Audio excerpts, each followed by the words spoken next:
Con Leo Messi. Bueno, Leo, quedaste un poco caliente por el final. ¿Qué mirá, bobo? ¿Qué mirá, bobo? Anda para allá, bobo. Anda para allá. Tranquilo. There's a famous quote from Batman that says, "You either die a hero or live long enough to see yourself become the villain." That line fits Messi's story almost perfectly. Just 4 years ago, football fans across the world were celebrating as Messi finally lifted the World Cup in Qatar. After years of heartbreak, the player many call the greatest of all time had finally won the one trophy that had always slipped away. Now jump ahead just 4 years, and the mood had completely changed. After the final whistle blew at MetLife Stadium, the cameras locked onto a crushed-looking Messi. It was a shocking scene. In such a short time, football's biggest hero had suddenly become one of its most criticized figures. The same player once praised for staying humble and respectful was now being labeled by many as a sore loser. So, what actually changed? The wild part is that for years, one of the biggest complaints Messi faced back home in Argentina was almost the exact opposite. Many people felt he was too European in the way he carried himself. Compared to Diego Maradona, Messi was seen as too quiet, too calm, and too respectful. He rarely argued with referees, almost never looked for confrontation, and didn't fully embrace the win-at-all-costs attitude that many Argentinians connected with their legendary football icon. When matches got intense, Messi usually kept his head down and let his football do all the talking, but everything seemed to shift during the 2022 World Cup. Under Lionel Scaloni, Argentina turned into a completely different team. They weren't just brilliant with the ball, they also played with huge emotion, fierce determination, and weren't afraid to get inside their opponents' heads. For the first time in his career, Messi appeared to embrace that side of the game as well. Nothing showed it more than the unforgettable quarter-final against the Netherlands, famously known as the Battle of Lusail. It became one of the most dramatic and chaotic World Cup matches ever played. Referee Mateo Lahoz handed out a tournament record, 18 yellow cards and 1 red card, as the tension kept rising from the opening whistle to the very end. Argentina fully leaned into football's psychological battles. Paredes sparked a huge confrontation after blasting the ball into the Dutch bench. During the penalty shootout, several Argentine players tried to break their opponent's concentration before each kick.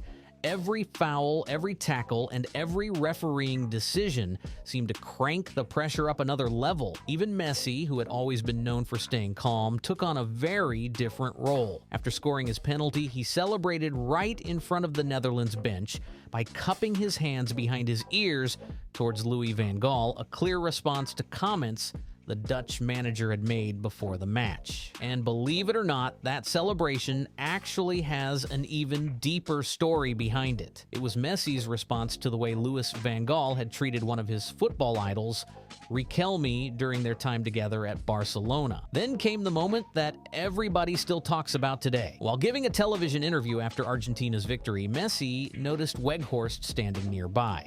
He suddenly paused the interview, looked straight at him, and delivered the now iconic lane, "Que mira, Bobo." That clip exploded across social media almost instantly and became one of the defining moments of the entire tournament.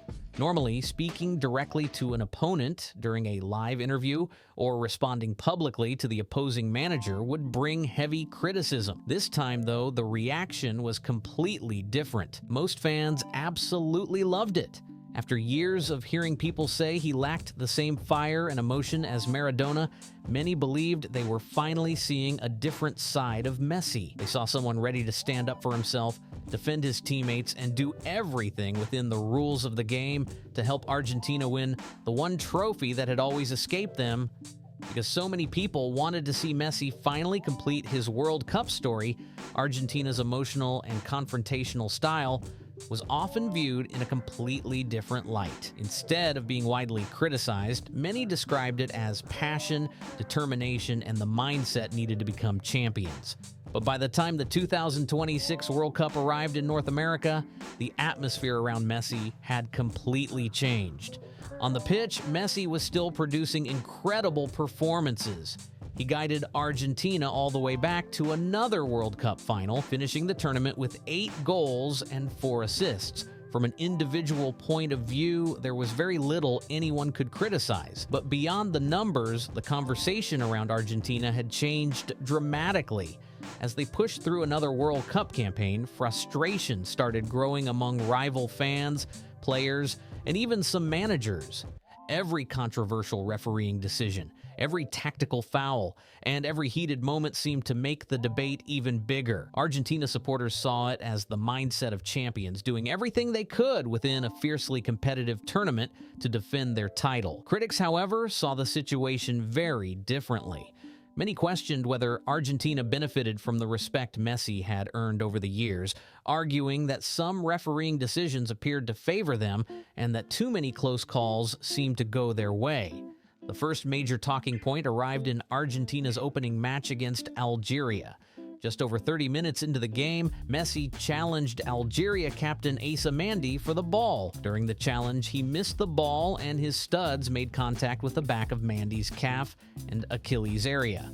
Many viewers believed the incident deserved a straight red card, while referee Simon Marciniak judged it differently. He awarded only a free kick, showed no card, and VAR did not recommend an on-field review.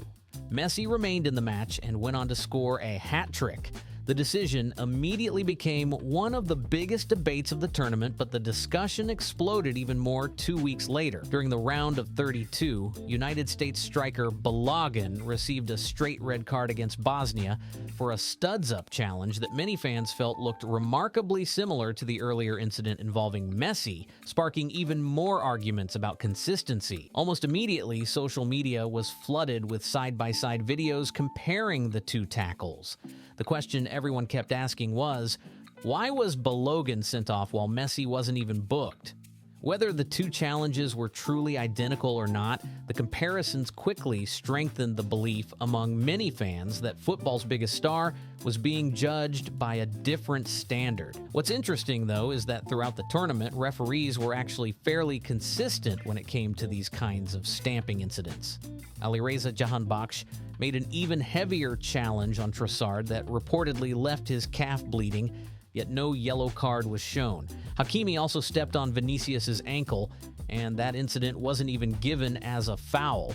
The Balogun challenge that sparked so much debate was later reviewed, and the red card was eventually overturned. Even during the match, many people argued it should never have been a red card in the first place. Because of that, you could argue that the decision not to send Messi off was consistent with how officials handled similar situations throughout the tournament, especially when it came to that type of challenge.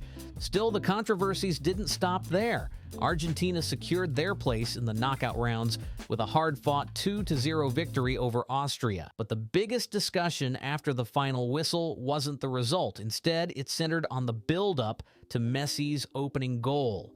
Austria manager Ralf Rangnick was furious, claiming that Mac Allister had fouled Schläger just moments before the attack that led to the goal. That decision quickly became another major talking point, adding even more attention to Argentina's tournament. The referee did not judge it as a foul during the match, and VAR never recommended an on-field review. That decision once again led many fans to question whether Argentina were being officiated differently. As Argentina continued their run through the knockout stages, the debate only became louder. Then came the round of 16 against Egypt. Argentina were trailing 2-0 and looked to be on the verge of one of the biggest World Cup shocks ever. Then Egypt believed they had scored a third goal when Mostafa Zizou finished off a brilliant attacking move. After a lengthy VAR review, however, the goal was ruled out because of a foul that officials determined had taken place earlier in the build-up. The decision immediately split opinion and sparked another wave of debate. Not long afterwards, Egypt also believed they should have been awarded a penalty when Mohamed Salah went down inside the box, but the referee allowed play to continue.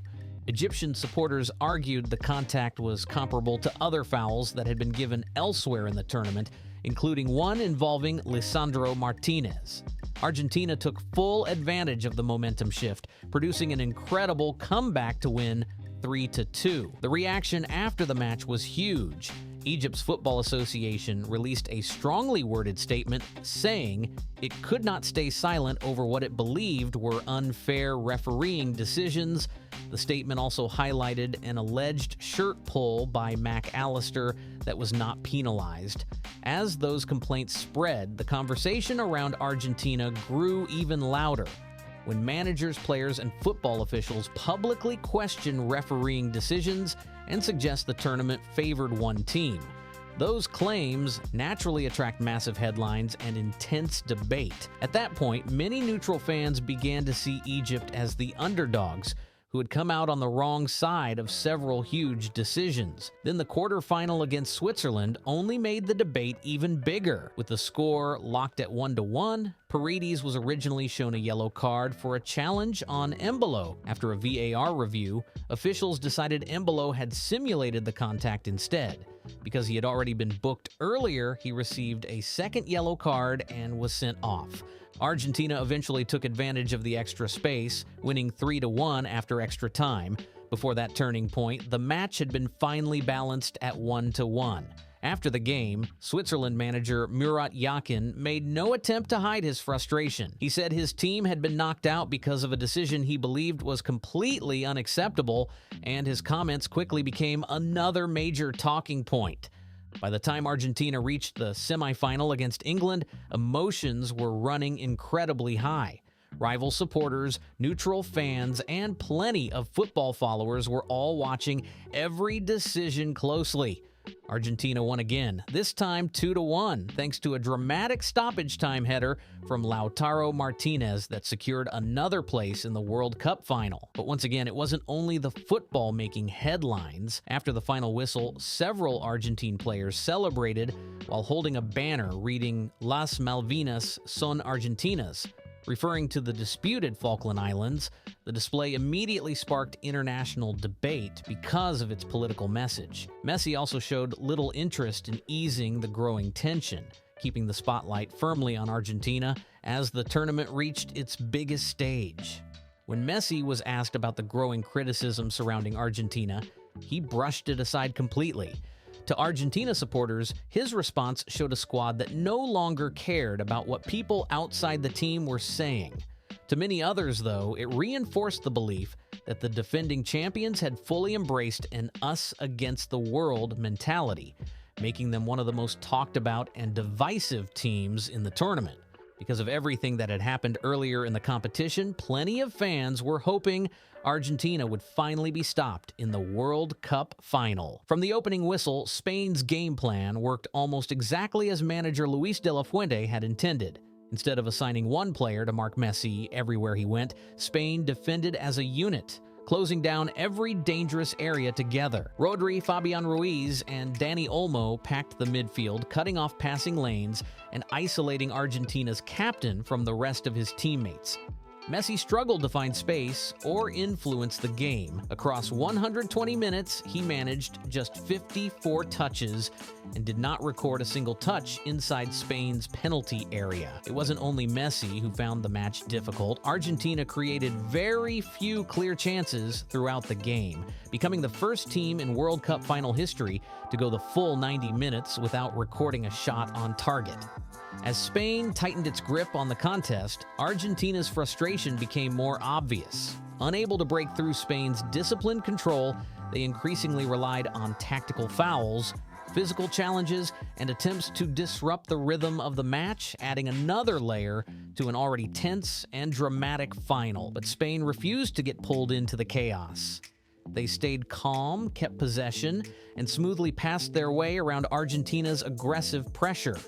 As the match went on, Spain looked more confident with every minute, while Argentina appeared increasingly frustrated. Then came the moment involving Marc Cucurella that everyone started talking about, as several Argentina players surrounded the referee to protest Enzo Fernandez's red card. Spain left back Marc Cucurella walked over to the group. Television replays appeared to show him briefly speaking to Lionel Messi while quickly placing his fingers against his lips for a split second. Rather than trying to calm the situation or focus on his teammates, Messi immediately turned toward the referee and appealed for another red card. The reaction centered on a new FIFA rule introduced for the 2026 World Cup. The rule allowed referees to send off players if they deliberately covered their mouths with a hand or shirt during a confrontation to conceal offensive or discriminatory language. Earlier in the tournament, Almiron had been sent off against Turkey after officials ruled he had broken that same rule. For many viewers, the moment added even more debate. Some felt Messi was trying every possible route to gain an advantage after Enzo Fernandez had already been sent off for a second yellow card. Others pointed out that in an earlier match, Declan Rice had covered his mouth while speaking with Messi without any action being taken by the referee. Because of that comparison, critics questioned why this incident had become such a major appeal, while supporters argued it was simply up to the referee to apply the rules as he saw them. It's worth remembering that this wasn't the first time a player had tried to alert the referee about that type of situation. During the Mexico versus Ecuador match, Jimenez immediately called the referee's attention after Hincapié started speaking with his mouth covered. Even so, many people felt the spotlight was much brighter on Messi. As the captain and one of football's greatest ever players, critics argued that he should be held to an even higher standard. To plenty of neutral fans, it looked like Argentina's leader was trying to have an opponent punished on a technicality instead of letting the match play out. At the same time, some of the criticism was also questioned. Many of the same people unhappy with Messi's reaction had previously argued that he himself should have been punished in another match. During the game against Algeria, for example, some fans believed Messi deserved stronger disciplinary action, not only because of the earlier challenge, but also because they felt he had spoken with his mouth covered while communicating with a teammate. That made the debate even more divided, with different groups applying the situation in different ways. With Argentina reduced to 10 players and exhausted after spending almost 2 hours chasing Spain, the breakthrough finally arrived. Fede Antares smashed a brilliant left-footed volley past Emiliano Martinez to break the deadlock, sending Spain into celebration. But the final whistle didn't end the drama. If anything, it only made the tension even worse. Instead of quietly accepting the defeat, several Argentina players lost their composure in the closing moments. Molina clashed physically with Rodri, while Paredes became involved in heated confrontations with Eric Garcia and later Gavi. Amid all the confusion, Messi remained near the center circle, watching everything unfold. Many viewers noticed that he did not step in to pull teammates away or try to calm the situation, which only added another layer to the heated discussion after the final whistle. Many people felt Messi should have done more as Argentina's captain to help control his teammates during heated moments. Critics often separate Messi from the rest of the squad, arguing that while some of Argentina's players were involved in overly aggressive confrontations, Messi stayed on the edge of the situation instead of stepping in. During both the matches against Spain and England, several clashes broke out between Argentina and their opponents, and television cameras often showed Messi watching from a distance rather than getting directly involved. Some fans even joked that he was thinking, "I'm too old for this nonsense," but others argued there was more to it than that. Messi understands that his team's intensity and competitive edge are part of what makes Argentina so difficult to beat. Because of that, many believe he is unlikely to publicly tell his teammates to completely change that mentality. At the same time, he has shown before that he can influence the group when he wants to. After Argentina won the 2021 Copa America, for example, cameras appeared to show Messi encouraging teammates to celebrate respectfully in front of the Brazil players. Another moment that sparked discussion about Messi's leadership happened after Argentina won the 2024 Copa America. During the celebrations, Enzo Fernandez and some Argentina teammates were involved in singing a chant that included racist and homophobic slurs directed at the French national team. Enzo later publicly apologized for taking part. Messi was not on the team bus during the incident and was not shown participating in the chant. Even so, some critics felt that as captain, He could have made a public statement condemning what happened, while others argued he should not be held responsible for actions he was not involved in. That is where the conversation becomes much more complicated. Alongside legitimate criticism of some decisions and leadership questions, there has also been a flood of misleading posts, clips shared without full context, and completely false claims spreading across social media. One of the biggest examples is the allegation that Messi is a Zionist, a claim that has circulated widely online despite being presented in many misleading or unsupported ways. The facts behind that story are far more complicated than the headlines make them seem. One example that is shared constantly online is a photo from 2013 showing Messi visiting Israel with Barcelona during a peace tour. What often gets left out is that the same tour also included a visit to Palestine.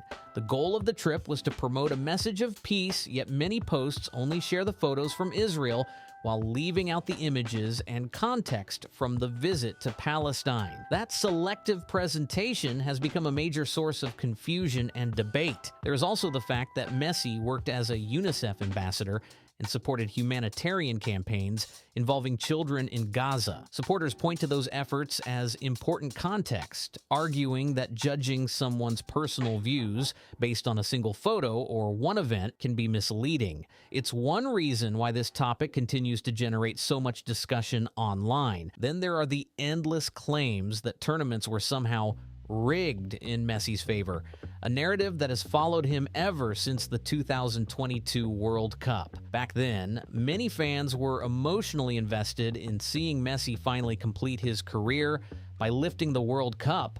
Because of that, some supporters were more willing to overlook Argentina's gamesmanship, tactical fouls, and emotional reactions during matches. At the time, many people described those moments as passion and a champion's mentality rather than something negative. But after Messi had already won the World Cup, the public mood began to shift. Argentina were no longer viewed as the underdogs chasing history. They were now the defending champions trying to stay at the top. As a result, when similar tactics appeared again, many critics no longer saw determination.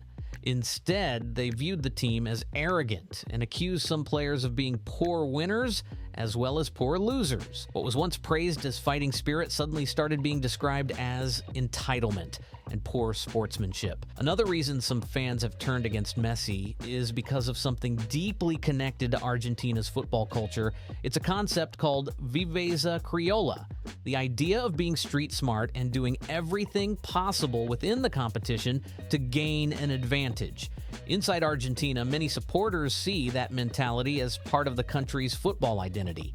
So while critics may describe some Argentine players as cocky, overly aggressive, or willing to push the limits, many fans in Argentina see those same moments as showing passion, intelligence, and a relentless desire to win. That's why, when Messi appealed for action during the Cucurella incident, plenty of Argentina supporters saw nothing wrong with it, while many neutral fans believed he was trying to take advantage of the rule. So what does all of this mean for Messi's legacy? In reality, probably not much. Football history is full of legendary players who faced huge controversies but are still remembered as all-time greats. Maradona's Hand of God goal remains one of the most famous moments in football history. David Beckham went from being heavily criticized to becoming one of England's biggest football ambassadors. And Zinedine Zidane's headbutt in the 2006 World Cup final is still discussed today. Yet he remains one of the sport's greatest icons. Messi's story will likely be no different. Some fans may have changed their opinion after this World Cup, while others continue to support him no matter what. Public opinion changes constantly, new controversies always appear, and before long, football's attention usually moves on to the next big story. That's simply how the game works. If you enjoyed this video, make sure to leave a like, subscribe if you're new, share this video with your football friends, and drop a comment below letting me know your opinion. Has Messi's reputation really changed, or do you think people are overreacting? I'd love to hear what you think. And if you want to keep watching, check out the next video on your screen right now.